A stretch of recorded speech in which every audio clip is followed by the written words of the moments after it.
Coming to this generation வாங்க ஜென்சியை பற்றி பார்த்துருவோம்.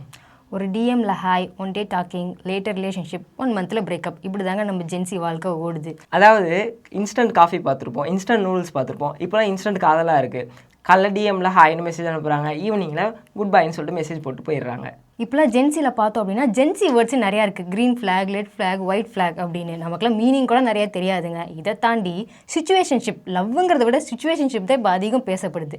சிச்சுவேஷன்ஷிப் கூட நம்ம ஒரு இடத்துல எடுத்துக்கலாம். இந்த ஃப்ளோட்டேஷன்ஷிப், கோஸ்டிங், பெஞ்சிங் என்னென்னமோ சொல்கிறாங்க. இதுதான் ஜென்சி. பட் ஜென்சியில் நமக்கு நிறைய சாய்ஸ் இருக்குது. என்னென்னா டேட் பண்ணுறதுக்கு ஒரு ஆப், ஃப்ரெண்டு பிடிக்கிறதுக்கு ஒரு ஆப், லவ் பண்ண ஒரு ஆப், கல்யாணம் பண்ணிக்க ஒரு ஆப்.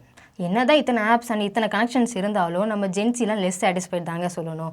ஏன்னா இப்போலாம் லவ் பண்ணுறதுக்கே பயப்படுறாங்க. They are scared to trust, they are scared to லவ்னு சொல்லலாம். எதனால் அப்படின்னா ஒரு டைம் ஏமாந்துட்டாங்க அப்படின்னா அவங்க லைஃப்லாம் அவங்க கமிட்மெண்ட் கொடுக்கறதுக்கே பயப்படுறாங்க. பாஸ்ட்லலாம் நம்ம லவ்வை கமிட்மெண்ட்னு சொல்லுவோம், இப்போ கம்பேட்டபிலிட்டின்னு தான் சொல்லலாம்.